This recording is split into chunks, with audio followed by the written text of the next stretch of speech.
Hey, ladies and gentlemen. Happy Wednesday, Thanksgiving Eve. It is November 23rd.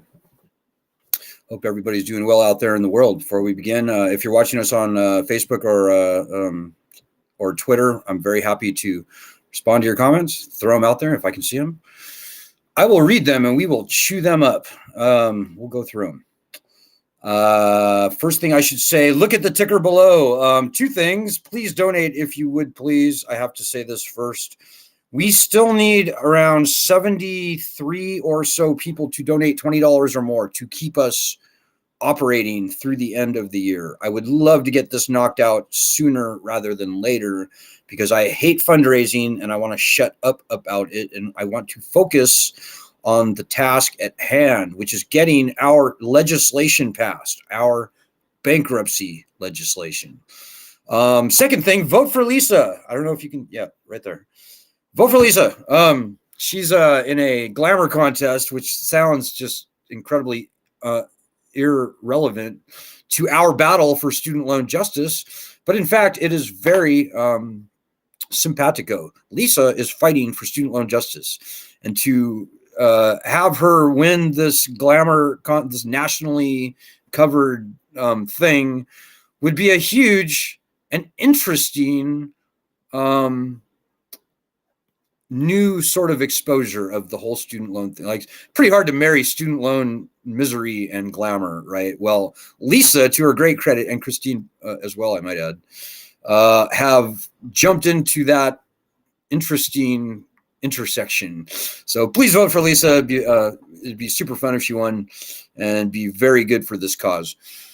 Tonight, ladies and gentlemen, I want to talk about the real student loan battle. There is a lot of nonsense going on right now. We've been doing this for 18 years nearly, ladies and gentlemen, and I can tell you that everything we're seeing right now in the media around student loans is orchestrated. It is manufactured, and it is designed to maintain the status quo. Ladies and gentlemen, this stuff about Biden's student loan cancellation is a complete and utter distraction. And I'll talk about that maybe a little bit later if you're interested. Leave a comment and we can talk about it. But ladies and gentlemen, we know the core of this problem lies in bankruptcy. And if you're new to the group, I'm sure you're probably going, why does this guy mention bankruptcy in the first 3 minutes of the live stream? Makes no sense. The founding fathers called for uniform bankruptcy laws ahead of the power to declare war in the Constitution.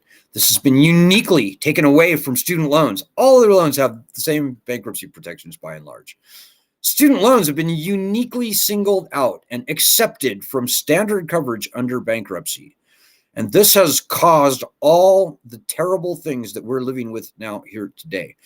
Nobody wants to file for bankruptcy. It's a terrible thing to have to do. But the citizens have got to have the power, the leverage of bankruptcy back on their side in order for anything good to happen. You know, behind the scenes, guys, the real battle isn't this loan cancellation nonsense. This is a soap opera. It is a contrived, manufactured soap opera. There will be many twists and turns, as we've already seen with these lawsuits. And is it going to happen? Is it not going to happen? With the loan repayment extension, which is contingent on these lawsuits sorting themselves out. They have constructed a very, they hope, interesting and probably entertaining for some distraction away from the core of this issue, which is the return of bankruptcy. Let me put it to you this way, guys. We are not going to see any meaningful loan cancellation. We're not going to see any meaningful adjudication of your student loans. Maybe you want a break on interest. Maybe you want some middling negotiated settlement, whatever your situation may be with your student loans. We will see nothing meaningful unless and until we get the constitutionally enshrined right of bankruptcy returned. So there are two bills in the House and Senate right now, S-2598 and H.R. 9110. These bills will return bankruptcy protections to federal student loans that are more than 10 years old. It's not perfect. But it is the only thing that has to happen in order for us to actually get real, actual student loan justice, ladies and gentlemen.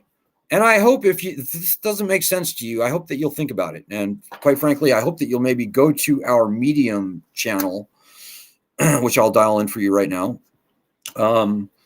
Just read the most recent 5 or 6 of our articles, and the critical importance of bankruptcy will become clear to you if you read those. For those of you who have been on our group for any length of time, I think you pretty much already get it. So kudos to you. So guys, our bill expires at the end of the year. And it would appear that the Democrats are trying to run out the clock. And then at the end of the year, they're going to go, oh, yeah, no, we just ran out of time. We couldn't pass the bankruptcy thing. We want to pass it, though. We for sure want to pass it. But no, we just couldn't quite get to it this year. No. That's bullshit, guys. That is a blatant betrayal by the Democrats. And folks, we're a fiercely nonpartisan group here. Fiercely nonpartisan. But right now, the party that holds the Senate, the House, and the presidency are the Democrats. The party that has a long-standing promise in their party platform to return bankruptcy protections to student loans is the Democrats. The Democrats are the party that matters right now because they can do stuff. And by the way, we have bipartisan support on these bills. When these bills get up for a vote in the House and the Senate, they will pass with flying colors with votes from both sides of the aisle. So, ladies and gentlemen, the great unspoken real battle that's going on behind the scenes is bankruptcy. And you'll notice, or maybe you didn't notice, last week, the Biden administration, the Department of Education, they rolled out their long-awaited proposal to stop opposing student loan borrowers in bankruptcy court. And it was not anything. It was not anything like we were led to believe it would be. And by the way, we on this group started that whole thing, by the way. We were pestering Joe Biden's campaign manager, Greg Murphy, back in Iowa when he was candidate Biden. We had significant discussions with the Undersecretary of Education before he was Undersecretary. And we had commitments from all these guys that they would stop opposing student loan borrowers in bankruptcy court. Well, they didn't do that last week. What they did do is they kept so opposing student loan borrowers in bankruptcy court, ending that would have essentially killed this weird exception for student loans that makes the borrowers prove something called undue hardship. If the Department of Education had actually announced that they were going to stop opposing student loan borrowers in these adversarial proceedings where undue hardship is determined, then yeah, it would have been a big deal. It would have been something that we would have saluted the Democrats for doing. But it wasn't that. They're keeping undue hardship alive.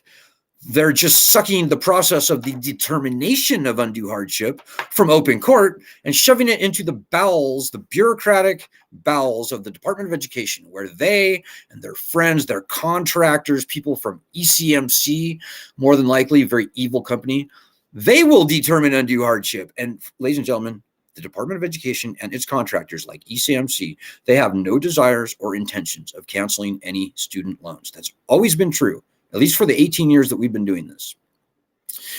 So the real battle, if you want to fight the real battle and actually make a difference in the betterment of this country and the prevention of widespread suffering and pain and anguish and, yes, death that we will see as long as the bankruptcy rights that the founding fathers called for in the Constitution, ahead of the power to declare war and raise an army, as long as that right remains gone, you will fight with us.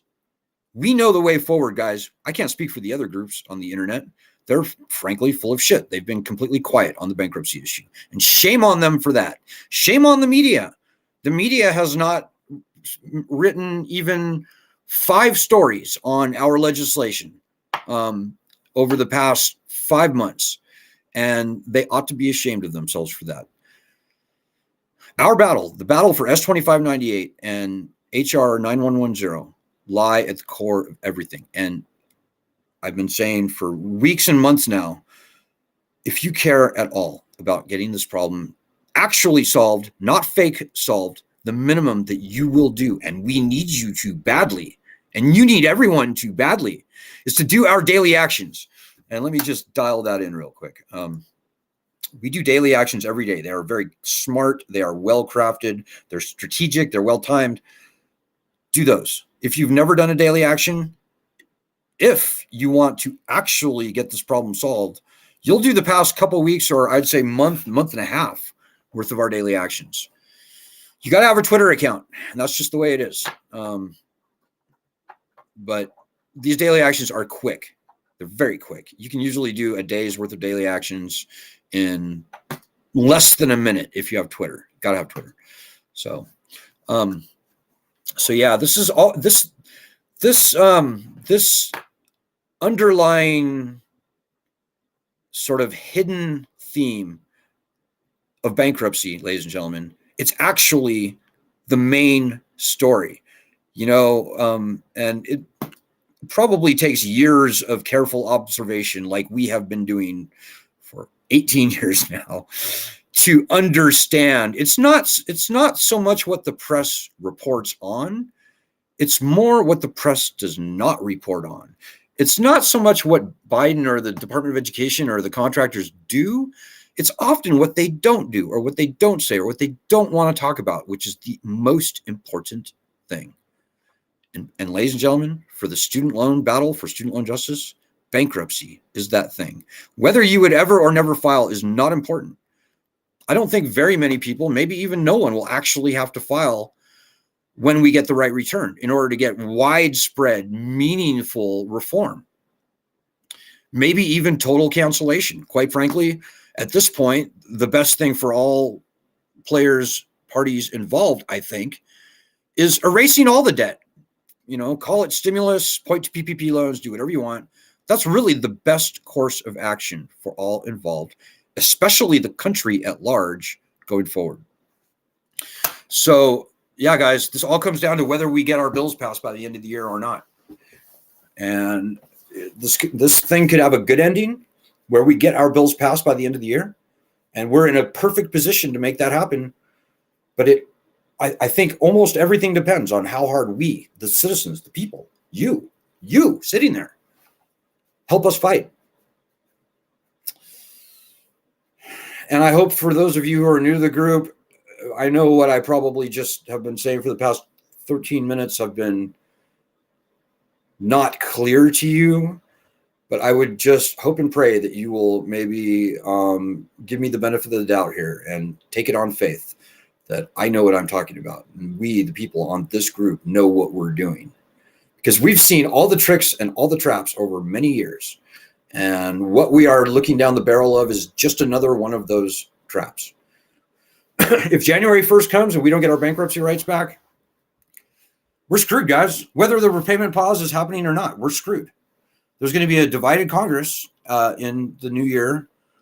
And 14 years of walking in the wilderness have informed us that a mixed Congress, it gets just infinitely harder to get anything done in Congress. So I'm dialing in your comments now, guys. I'm going to keep it rather short tonight. I know it's Thanksgiving tomorrow. I know other people have other things to do. Guys, I'm telling you, this problem will not wait. I hope you have a great Thanksgiving and have fun and all that stuff. But more than anything, I hope and I pray, and I would beg you to please, at a minimum, the very least you can do if you want to help solve this problem. And we are close. We're very close. We're closer than we've ever been. Is doing, our daily actions. And even more than that, quite frankly, if you actually want to get something done.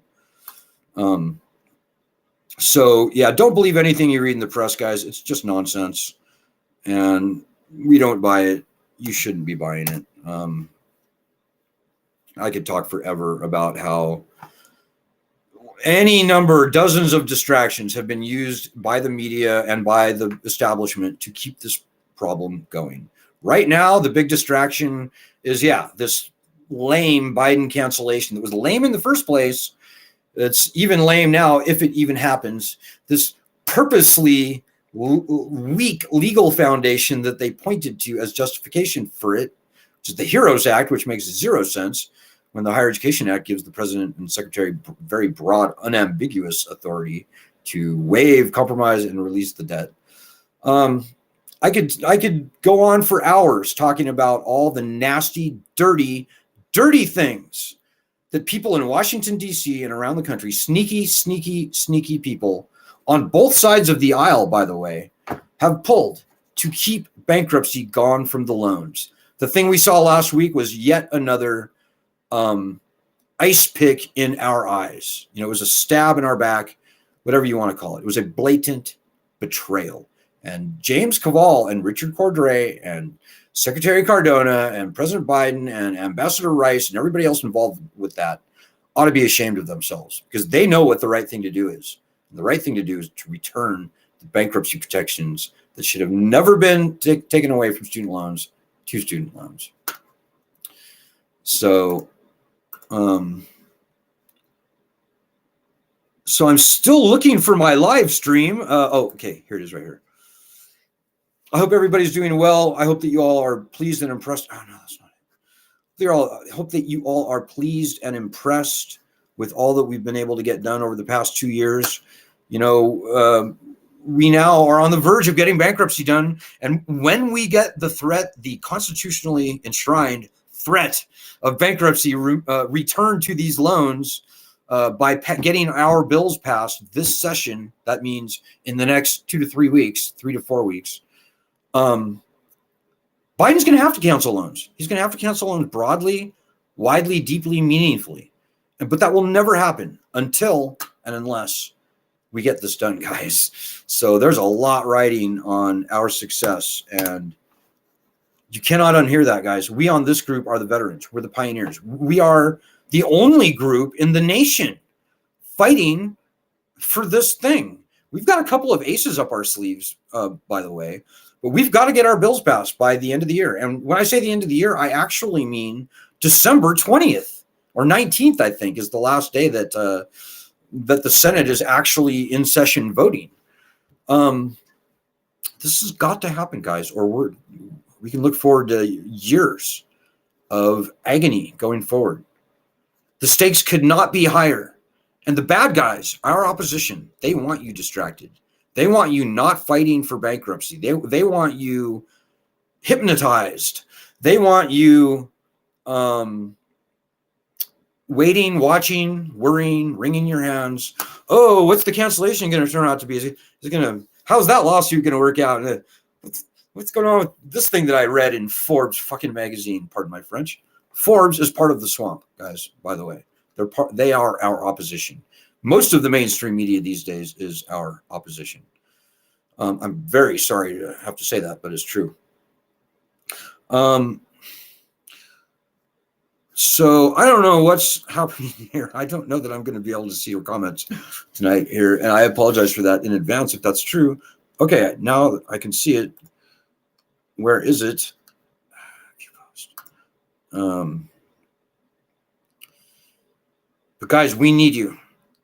We need you. We are a grassroots group. All we are people. We don't have a huge budget. We have over 1 million members in our group. That's true. But we don't have a ton of money to throw around Washington, D.C. We can't buy lobbyists. We don't have a marketing team. We don't have a PR, and a PR department who can, flood the media with our stuff.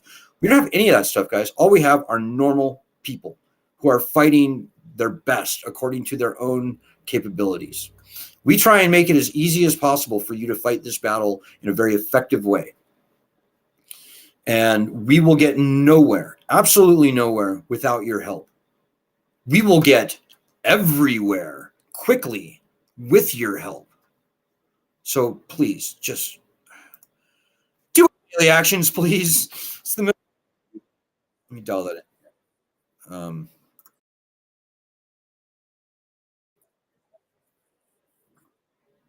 trying to mute this bitch.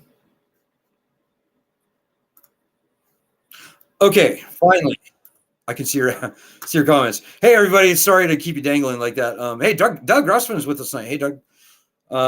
Fierce student loan justice warrior, Doug Grossman. Alan, just tell us why the administration is not using the Higher Education Act of 1965. Doug, that's one of many $64,000 questions. Why? Why is Biden not pointing simply to the Higher Education Act as justification for canceling these measly $10,000 that they claim to want to cancel?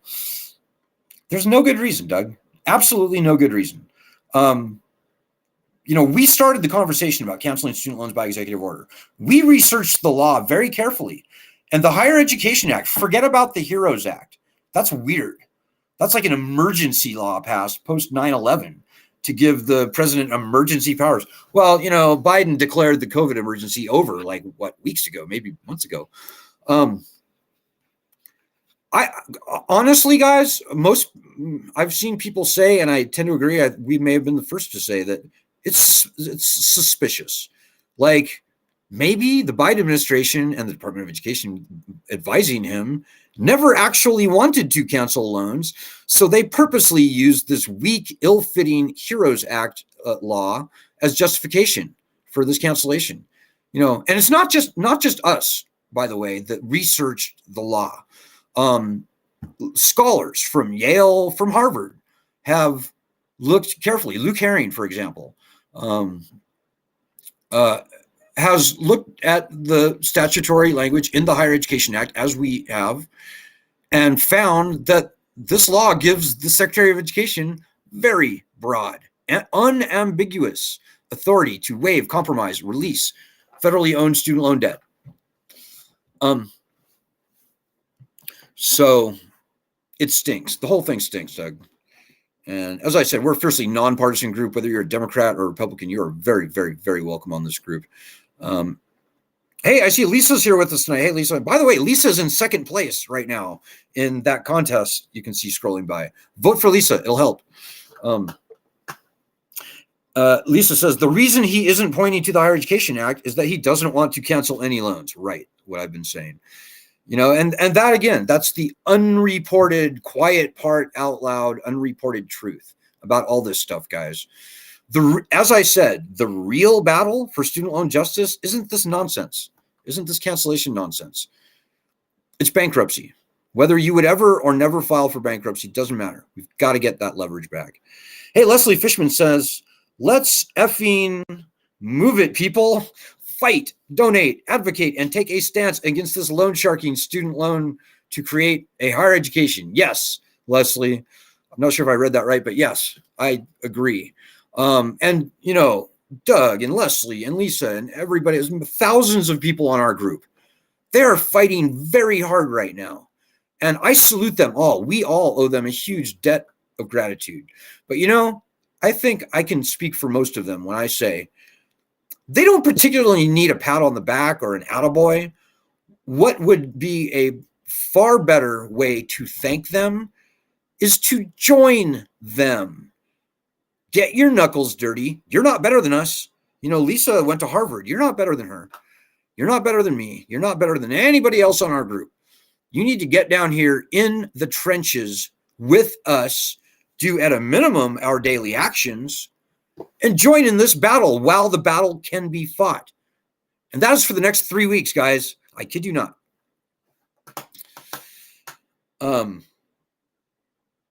Lisa says, Alan, great piece came out today in Yahoo News on lone wolves. Good. I'm glad to see that.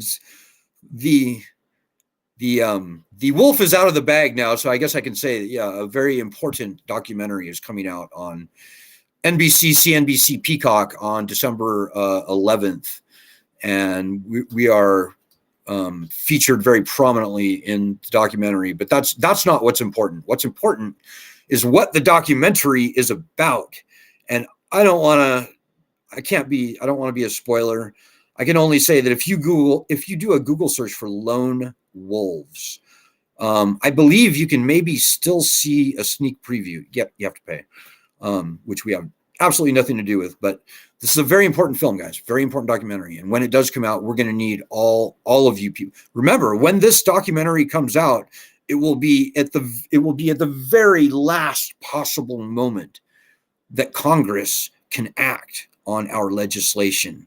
So hear me now, believe me later, or believe me soon, and please get ready to put absolutely your last strength of energy into this fight coming December 11th when this film comes out. You know, we need you every day. We need you today. We need you doing our daily actions right now as I'm talking to you. And you could probably do today's daily action in this between now and when I finish this live stream. It literally only takes 45 seconds. If you have Twitter, gotta have Twitter. So Brian Landis says, I got my email saying no further action is needed at this time. I am including no payments as part of that. Yeah. Nobody in Washington, D.C. knows what to do, Brian. Honestly, as I said, this is the Wild West, guys. The people in Washington, D.C. are making this up as they go along. This is exactly the right time that we, the people, can actually step in and force the hand of all the players involved. You know, these people are like chickens with their heads cut off right now. They literally don't know what to do. They don't want to turn these loans back on because they know the truth. And the truth of the matter is this lending system is toast. It's failed. Almost nobody's going to resume paying. And so we're seeing just crazy conniptions going on back and forth. There's going to be many shoes to drop, guys, but all that stuff is a distraction. As I said earlier, the only thing that matters if we're going to see real change and not this rearranging deck chairs on a sinking ship, is us getting our bankruptcy rights back. Unless and until we get that leverage back, we're going to be screwed. Leslie Fishman says, oh, it's effing clear. The 2% own us and the 98% are the working poor. Right, Leslie, you know, I don't want to digress too much, but this kind of is a class war, really. It's the rich, the elites, the entrenched powers, the established powers that control the vast majority of wealth in this country. This is kind of what that is. And shame on the Democrats for playing politics with this issue. They know what the right thing to do is. I would say shame on the Republicans too, but I don't think the Republicans have any shame. It's like no party for student loan borrowers or something. It's really sad. You know, and believe me, guys, I would love to be saluting one party or the other. I would love to be with you tonight saying, you know, ladies and gentlemen, at long last, the Democrats finally did the right thing and they returned bankruptcy to student loans. And now we can have a little bit of confidence in the system. We can sleep better at night now. We can live our lives without this ridiculous debt hanging over our heads. We can look forward to actual meaningful cancellation now from this president, the next president, who knows? Maybe they will do what, in my humble opinion, is the absolute best thing to do. Erase all the loans and just cut this cancer out of the country and come up with a better way to fund higher education. That would be the right thing to do for all involved, including the benefit of the country. I wish I could be saying we now stand by the Democrats. I would love to say that. I can't say that. I can't say that until they show at least one shred of good faith with us. And that starts with the passage of S2598 and HR 9110. So, you know, this stuff is not happening in a vacuum, guys. People like to say, "Oh, what are the odds? What are the percentages? What are the chances that we will succeed by December 19th?" There are no odds. It's a ridiculous question because everything depends on how hard we fight. If even 10% of the people in our group were doing our daily actions, I'd say the odds are overwhelmingly likely that, yeah, we will get bankruptcy returned by December 19th. If 100,000 people a day were blowing up the phones and the emails and the Twitter accounts of the people who we target, yeah, I think would happen. We would probably make national news nearly every day with 100,000 people a day blowing up blowing up is probably a bad word to use. Overwhelming the phone switchboards of Congress, overwhelming the Twitter accounts of all the important decision makers that we've been hitting. Yeah, it's almost guaranteed that we would succeed by December 19th. But we don't have 10% of the people on our group doing those daily actions. We have far less than 1% of the people on our group doing those daily actions. That is not going to get it done, guys. So everything depends on us. And I know that sounds dramatic, but it's true. As I said, the other groups are, as far as I'm concerned, they're part of the whole problem in the first place, really. Shame on them for not recognizing the fundamental, critical, foundational role that bankruptcy plays in this problem. Quite frankly, one of the groups is straight up corrupted, and they've gone to great lengths to fight against bankruptcy in the past. And we've found some linkages between them and literally most horrible, nasty people in our opposition. Lobbying firms in Washington, D.C. who get paid by banks, probably by guarantors. I don't know. The student loan swamp pays these people to fight their battle for them by creating fake grassroots groups. So, anyways, I digress. I don't care about the other groups. I don't care about anything. I don't care about Biden's cancellation. I could care less how those lawsuits go. I could care less about the student loan repayment pause. None of those things matter. The only thing that matters is whether or not our people fight hard enough, if enough of our people fight and hard enough to get our bills passed by December 19th. So okay, guys, I'm sorry. I don't think I'm going to be able to get to all your comments tonight. Again, guys,